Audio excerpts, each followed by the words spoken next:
Hello বন্ধুরা, কেমন আছো তোমরা সবাই? আশা করি অনেক অনেক ভালোই আছো। আর তোমাদের ভালোবাসায় আমিও অনেক ভালো আছি, কারণ তোমরা আমাকে যে পরিমাণে ভালোবাসা দিয়েছো এবং সাপোর্ট দিয়েছো তা আমি কোনোদিন ভুলতে পারবো না। তাই তোমাদেরকে মজা দেওয়ার জন্য আবারও একটি নতুন গল্প নিয়ে হাজির হলাম। গল্পটি শোনার মতো, আশা করি তোমাদের দাঁড়িয়ে যাবে এবং তোমরা হাতের কাজ করতে সবাই হেডফোন নিয়ে বসে যাও। যদি আমার গল্প শুনে মজা পাও তাহলে অবশ্যই আমার চ্যানেলটি সাবস্ক্রাইব করবে। তো চলো বন্ধুরা, আমরা কথা না বাড়িয়ে আসল গল্পে চলে যাই। আজ আমার ছেলের বিয়ে, তাই আমি অনেক খুশি। সব মায়েরই স্বপ্ন থাকে তার ছেলের বিয়ে হবে, ঘরে বউ আসবে আর ঘর খুশিতে ভরে যাবে। এই বয়সে আমিও আর ঘরের কাজ করে পেরে উঠছিলাম না, তাই ছেলেকে একটা সুন্দরী মেয়ে দেখে বিয়ে দিয়ে দিলাম। সবথেকে বড় খুশির ব্যাপার হলো, আমার বৌমার সাথে করে অনেক গয়না নিয়ে এসেছিল আর সাথে করে একটা মহিলা কাজের মেয়ে নিয়ে এসেছিল। প্রথম প্রথম আমি একটু অবাক হলাম, আবার আমার একটু অদ্ভুত মনে হলো, বৌমার সাথে করে কাজের মেয়ে নিয়ে এলো কেন? কাজের লোক তো আমিও রাখতে পারতাম। আসলে কাজের মেয়ের কাজ আমার পছন্দ হতো না। আমি মনে মনে ভাবলাম 1-2 সপ্তাহ যাক, তারপরে এটাকে আমি বিদায় করব। কিন্তু সময়ের সাথে সাথে রাধাও এই বাড়িতে নিজের জায়গা করে নিল। জানিনা ওর মধ্যে কি ছিল যেটা আমাকে ওর দিকে দুর্বল করত। যদি আমার বৌমার কথা বলি তাহলে ওকে আমি প্রথম পার্লারে দেখেছিলাম, যেখানে আমি আমার ভাইয়ের ছেলের সাথে গেছিলাম। আমি এমনিতে পার্লারে যেতাম না, কিন্তু যখন আমি পার্লারের মেয়েটাকে দেখলাম আমার ওকে অনেক পছন্দ হয়ে গেল। ওর মাও ওর সাথে ছিল, তাই আমি কথায় কথায় বিয়ের সম্বন্ধ করে ফেললাম আর সবকিছু ঠিকঠাক হয়েও গেল। এখন আমি আমার সিদ্ধান্তে অনেক খুশি, কারণ আমার বৌমা পায়েল অনেক ভালো ছিল আর কাজের মেয়ে রাধাও।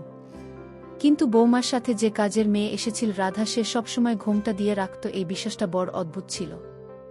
যাই হোক, আমি কিছু বলতাম না।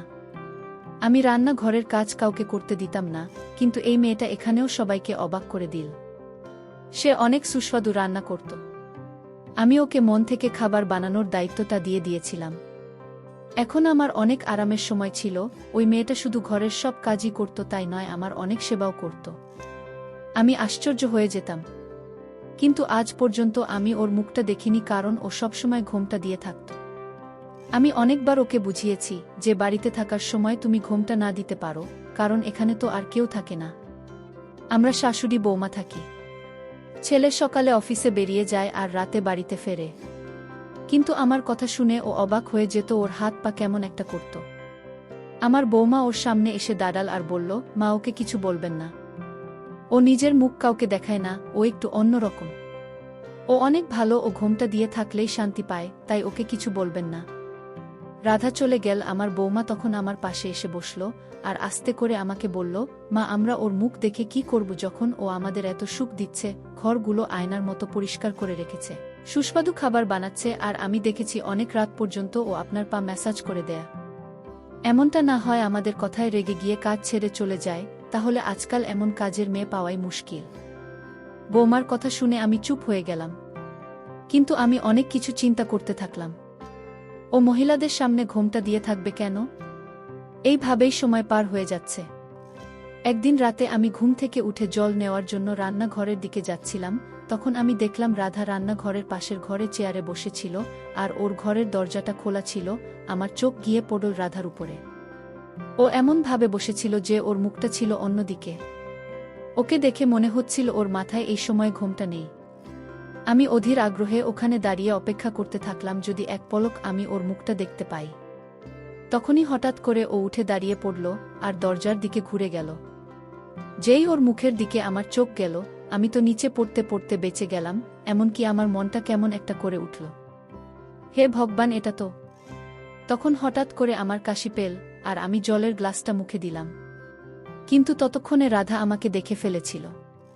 সেও অনেক অবাক হয়ে গেল আর ঘরের অন্ধকার কোণের মধ্যে দৌড়ে পালালো আর নিজেকে আমার চোখ থেকে বাঁচানোর চেষ্টা করল। কিন্তু ততক্ষণে আমি ওকে দেখে নিয়েছি। তখন থেকে আমি অনেক চিন্তিত ছিলাম।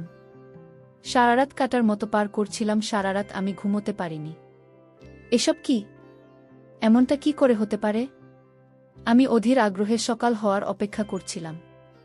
আমি শুধু এটাই চেয়েছিলাম, ওকে বৌমার সামনে দাঁড় করিয়ে ওকে দিয়ে সব সত্যিটা বলাবো। কিন্তু আমি চাইছিলাম একবার আমার ছেলে অফিসে চলে যাক, তারপর বৌমাকে জিজ্ঞেস করব এসব কি হচ্ছে। যদি আমার ছেলে এইসব জানতে পারে তাহলে ওকে ওই সময়েই ছেড়ে দিয়ে দেবে। ছেড়ে দিয়ে হয়তো রেগে গিয়ে ও পায়েলকে শেষ করে দিবে। এতটাই বড় একটা বিষয় ছিল এটা যে যা কিছু হতে পারত। কিন্তু আমি চাই না যে আমার ছেলের সংসার ভেঙে যাক। আমি পায়েলকে সন্দেহের কথা বলে সত্যিটা জানতে চাইছিলাম।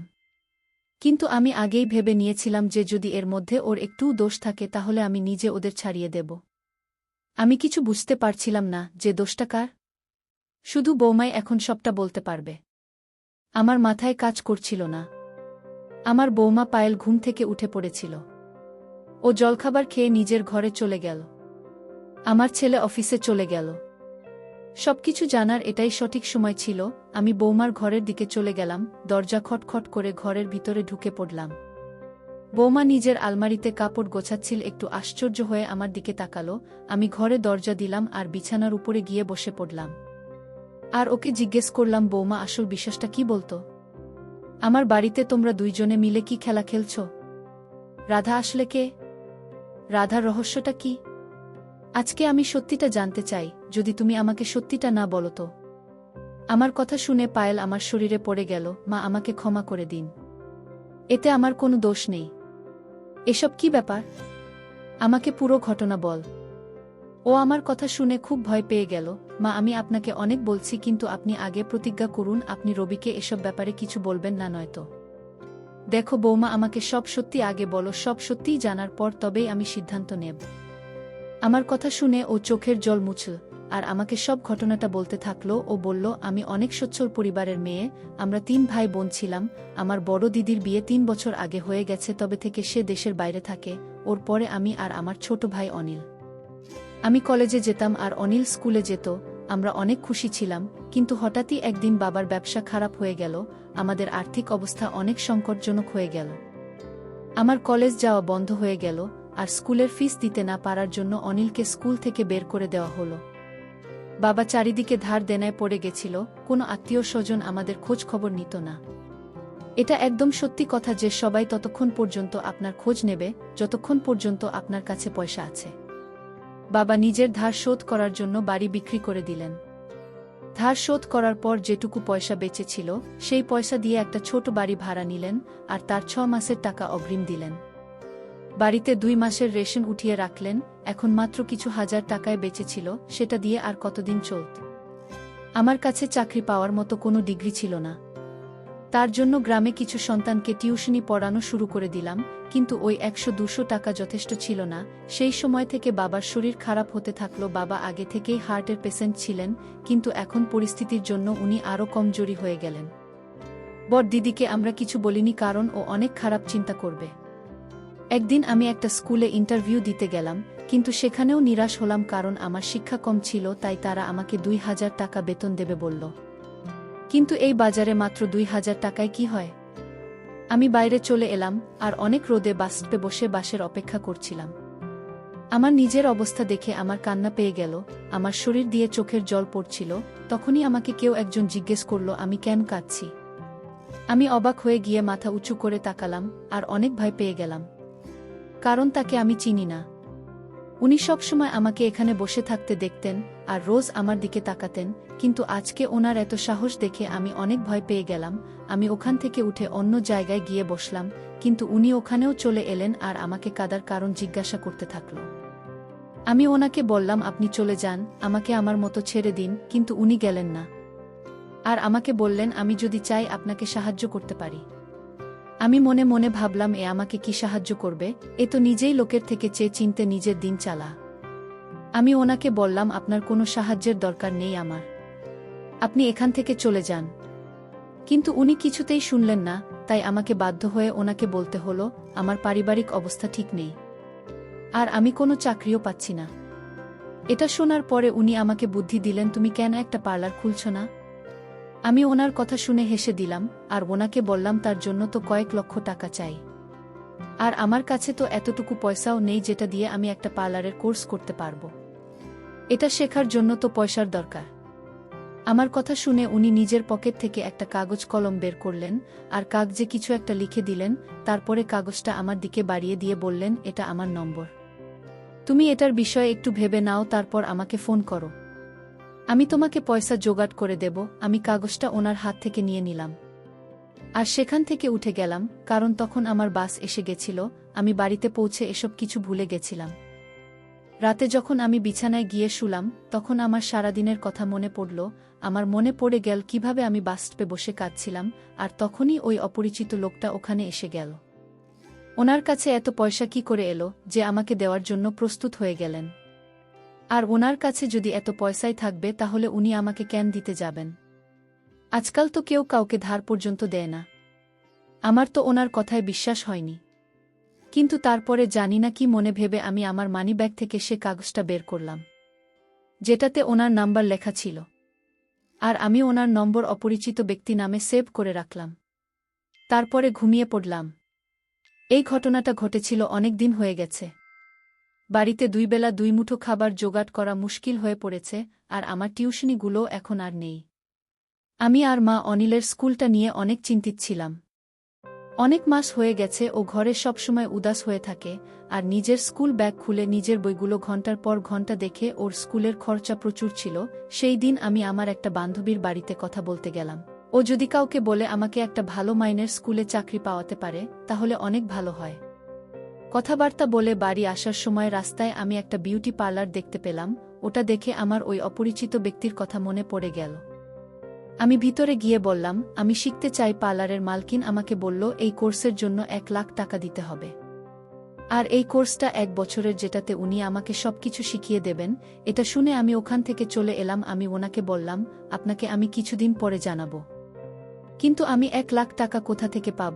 আমার কাছে তো 10,000 টাকাও ছিল না। আমি বাড়ি চলে এলাম। আর কিছুক্ষণ পরে সেই অপরিচিত ব্যক্তিটাকে ফোন করলাম। উনি আমার ফোনটা কেটে দিলেন আর নিজেই ফোন করলেন আর জিজ্ঞেস করলেন আমি সেই মেয়েটা কিনা, যে সেই দিন বাস স্টপে বসে কাঁদছিলাম।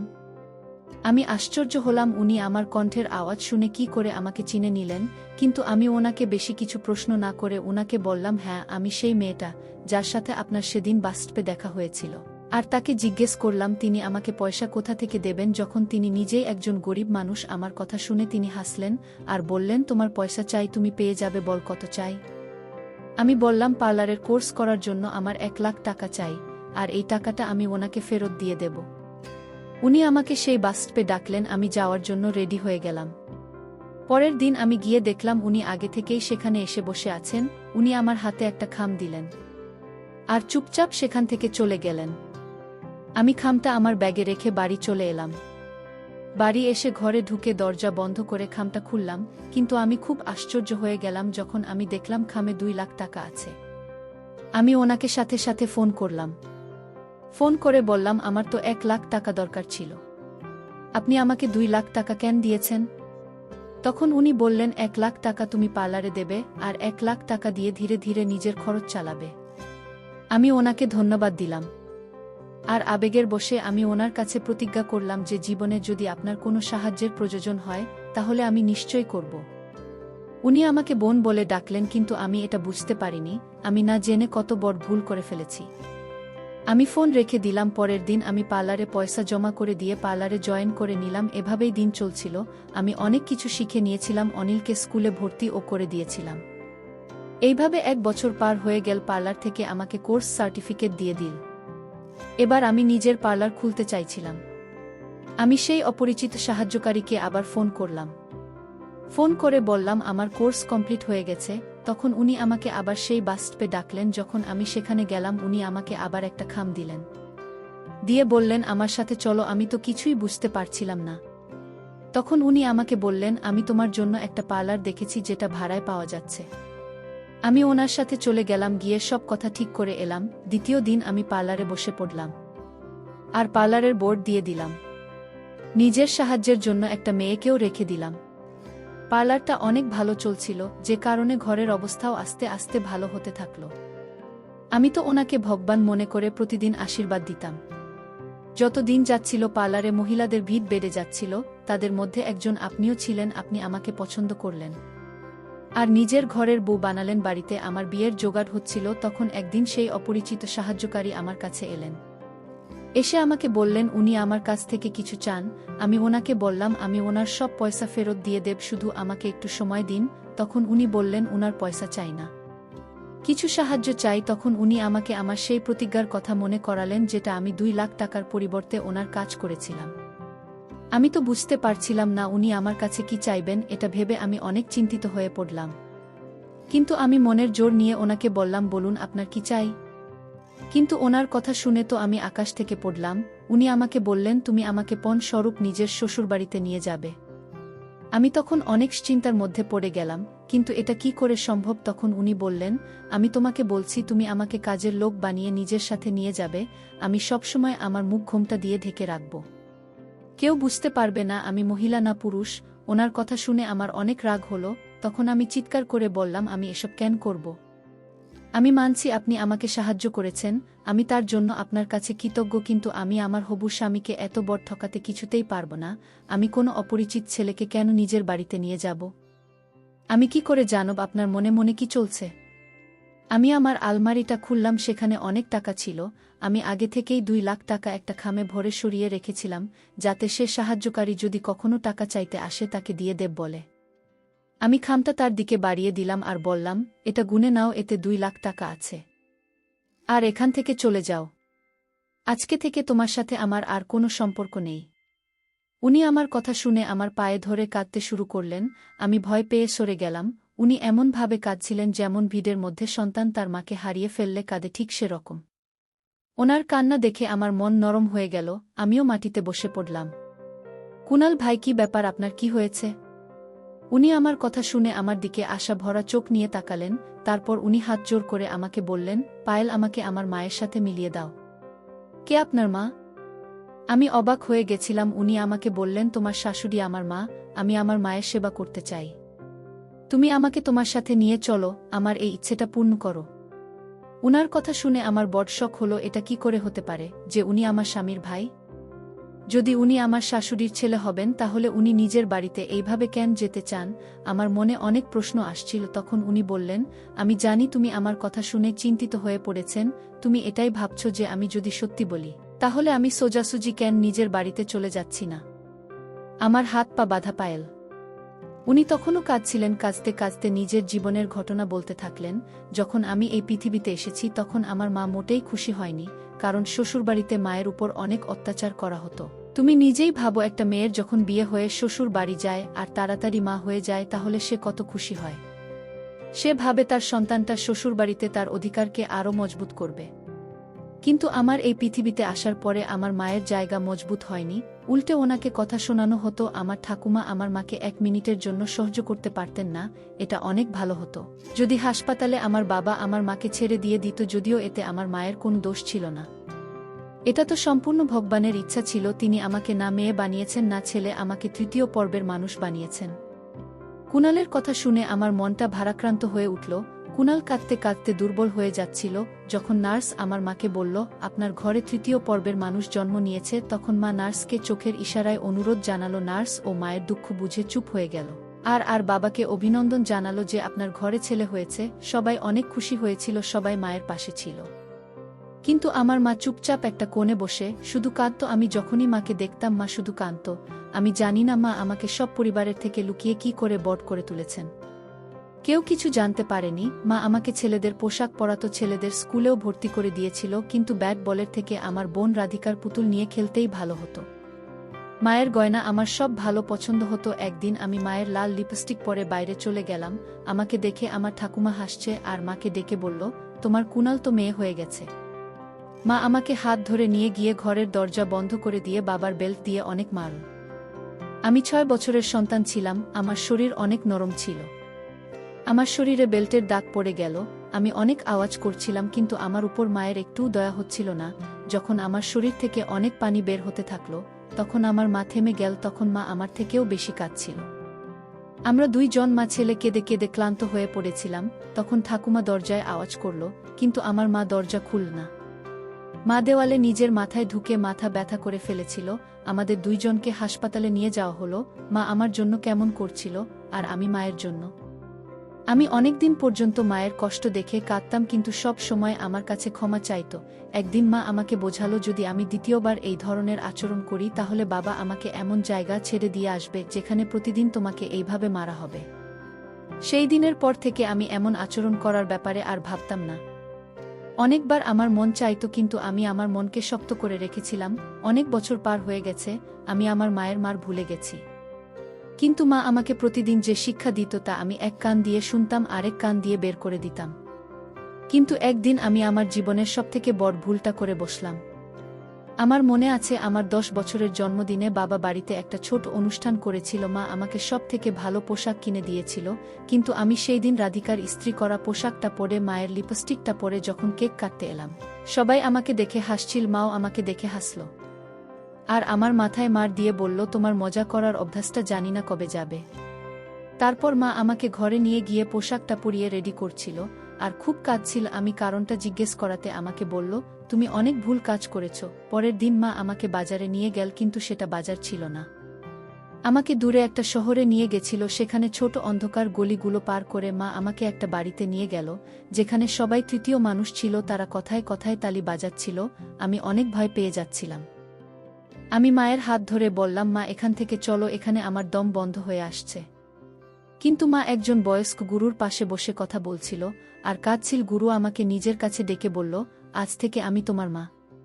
আমি আবার মাকে ধরে বললাম, মা ওঠো, চলো বাড়ি যাই। একটা অজানা ভয়ে আমার শরীরটা কেমন করছে, সেটাই হলো যেটার ভয় আমি পাচ্ছিলাম। মা উঠে বাইরে চলে গেল। আমি মায়ের পিছনে দৌড়ে এলাম, কিন্তু গুরুর শিষ্যরা আমাকে ধরে নিল। আমি আওয়াজ করতে থাকলাম, কিন্তু মা পিছনের দিকে ফিরে একবারও দেখল না। আমার ছোট মনটা কেমন করতে থাকল। আমি অনেক অসহায় ছিলাম। আমার দুর্বল শরীরে এত শক্তি ছিল না যে আমি ওই শক্তি সামর্থ্য শিষ্যদের হাত থেকে নিজেকে ছাড়াব। আমি সারারাত আওয়াজ করতে থাকলাম আর কাঁদতে থাকলাম। গুরু আমাকে ভালোভাবে বোঝাতে থাকল, কিন্তু ওনার কথা বোঝার মতো বয়সই তো আমার ছিল না।